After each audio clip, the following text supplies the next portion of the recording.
The Exorcist, French Connection, and To Live and Die in LA. Those Are those your top three, at least in some order? no, because Oh, there's okay. one that we haven't talked about yet. We're gonna get to Sorcerer soon, aren't we? Yes. Okay. But those are my four. Okay. In I guess maybe we can transition to Sorcerer, because that's a movie that I did not see until this last week for the first time. Nice. And there's Awesome something. movie. Oh my God. And there's something about that movie that just, I don't know how to articulate it eloquently. The only way I can say, Brennan, is that this film blew my mind.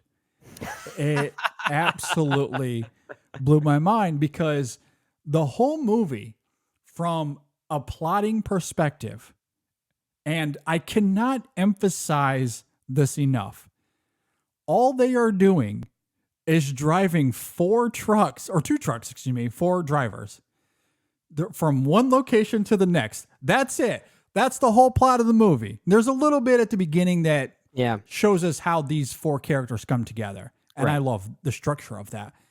But fundamentally, the drama of this film is, we got these two trucks. We got to haul these explosives from over here to over there. Good luck. And that's it. That's the whole movie. And yet, it is the most thrilling, it is the most engrossing, the most lavishing, the most terrorizing work of cinema I have seen.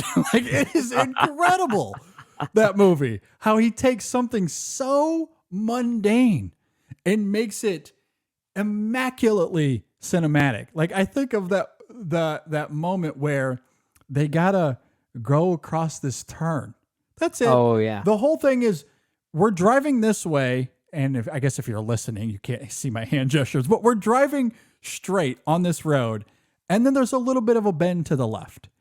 Mm-hmm. And so one character gets out, and he's waving the guy in the truck, and we cut to the guy in the truck, and he's hitting the pedals, and then you cut to the other guy waving him on down, and then the other guy's in the truck with the pedals.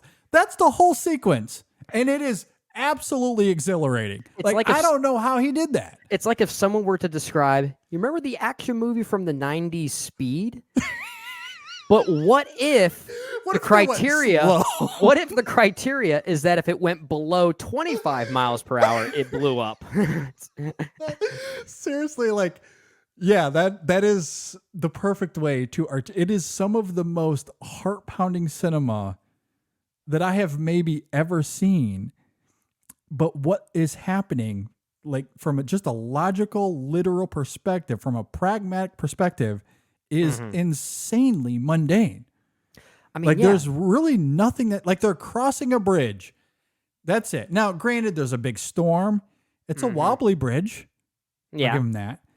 And yet it is traumatizing, that whole sequence. It is incredible. In many ways, I feel like Sorcerer, and perhaps the film that it was also based on, The Wages of Fear, which I admittedly have not seen, the French film from 1953, it's almost like these movies can now be seen as deconstructions on what it means to make an action movie, because we tend to think of action as, it's about it's about quickness, it's speed, that's where the thrill comes from. But sometimes it's not only in the sense of slow pace that you get from a movie like Sorcerer, it's the surrounding circumstances. It's the natural surroundings that play a part in that level of danger, right?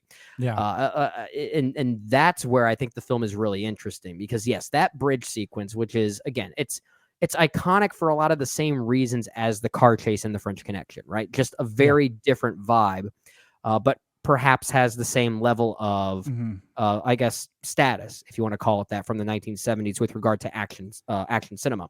Yeah. But the camera lingers. It barely moves. It's all about the rain and the natural surroundings around it that make that sequence so complicated and complex. That's where the obstacle is. It's in what those surroundings are, which just goes to show how important sense of place is when you're making an action movie like this.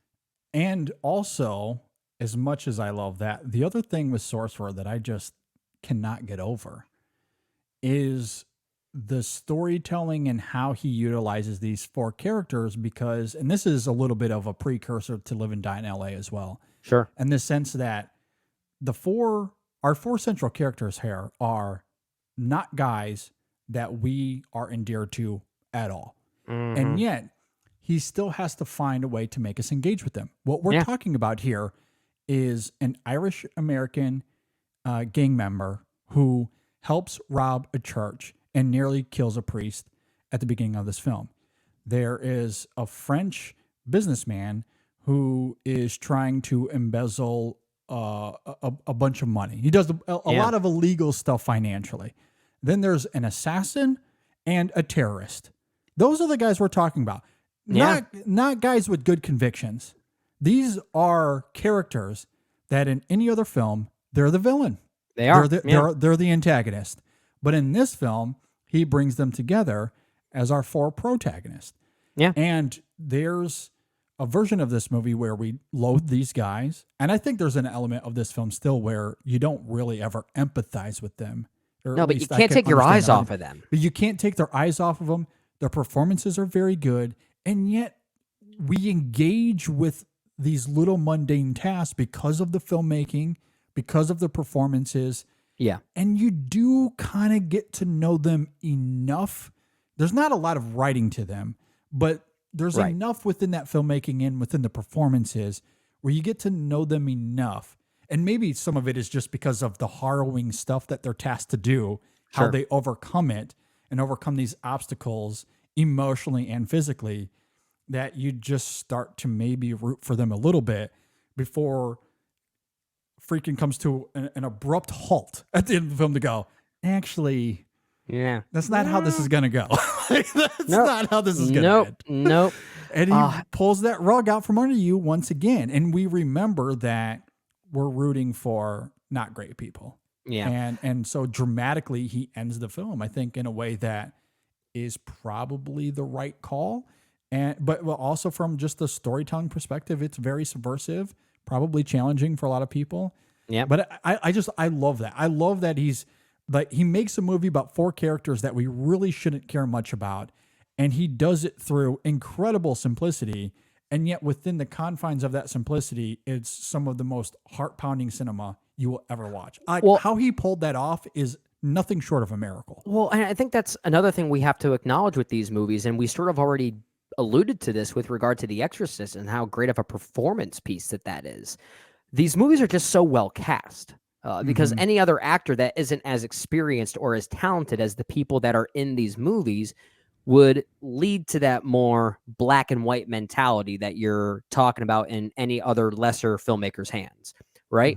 But here in Sorcerer, you have, I mean, Roy Scheider's performance here, I think, is not nearly as talked about enough when compared to, let's say, Jaws or all that jazz. Yes. Even his small role in, let's say, The French Connection. You know, we just talked about that film. He's also very good in that one. But I think Sorcerer, I mean, he carries this movie, and it makes me miss how great of an actor he was at that time.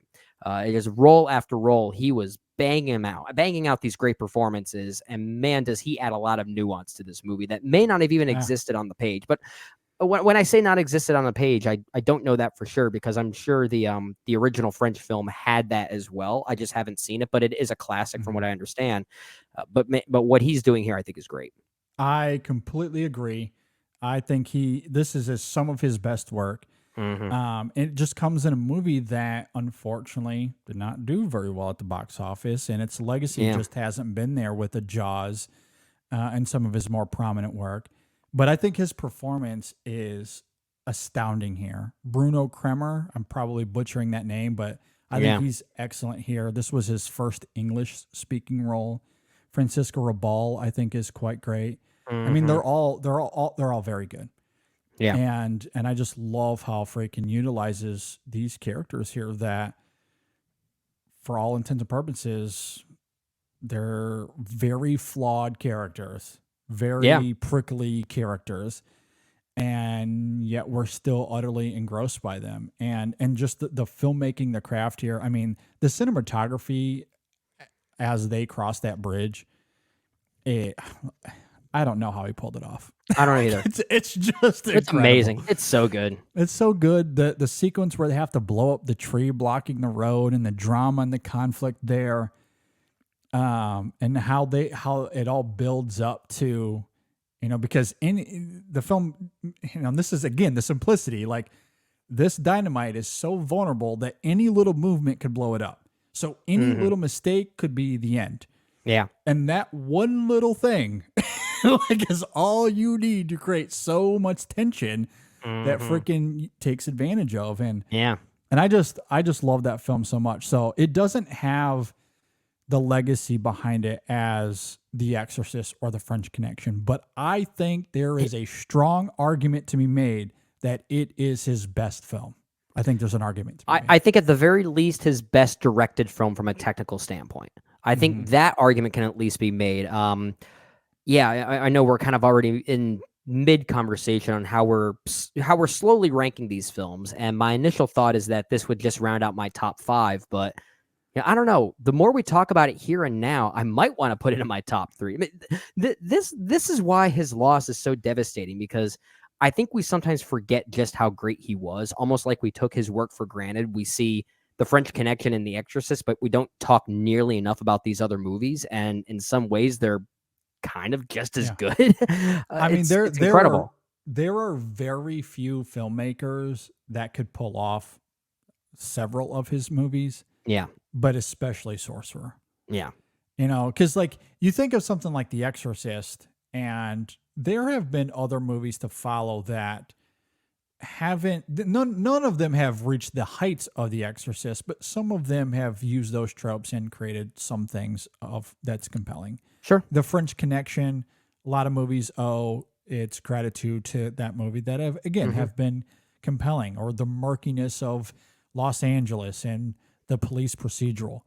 Sorcerer is such a specific movie that is so, and I cannot emphasize this enough, that is so remarkably mundane from a plotting perspective. They are literally driving from one location to the next. That's it.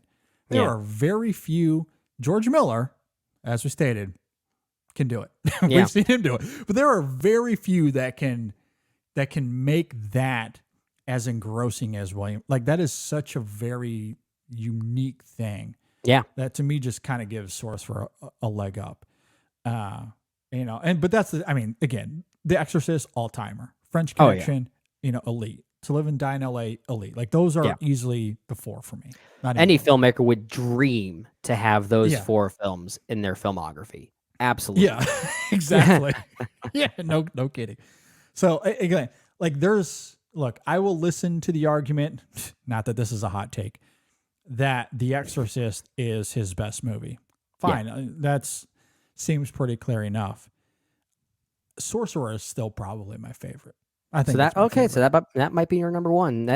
Isn't that really exciting when you see it for the first time, like now, and you just have that kind of reaction to it as if you just saw one of the greatest movies ever made for the first time? It's such a fun feeling. And that's why I wanted to open by saying, as inarticulate as it is, that he blew my mind. It was that simple. Like, I was like, everything I said, I was thinking about quite prominently as I'm watching this movie. Like, they're turning a corner. Like, they're in this truck, they're turning a corner. That's it. That's all that's happening from a plotting perspective. And it is the most thrilling action scene of the 1970s. I almost had to walk away to catch my breath. I just couldn't believe it. Like, there's, and that's where, again, even compared to something like George Miller, like, at least, like, Mad Max Fury Road is this high octane movie where there's a lot happening. There's a lot of vehicles. They're driving much faster. And so, like, as great as that film is, and it's a masterpiece, don't get me wrong. Mad Max Fury Road is one of the best movies of last decade. But you look at that compared to Sorcerer, they're driving 5 miles an hour. Oh yeah, it's Mad Max in slow motion. Is what Sorcerer is. I can't and yet it's just as heart pounding. Yeah, like, yeah. Anyway, it's a great I love movie. it. So good. So yeah, that's the experience I had. I was blown away by it.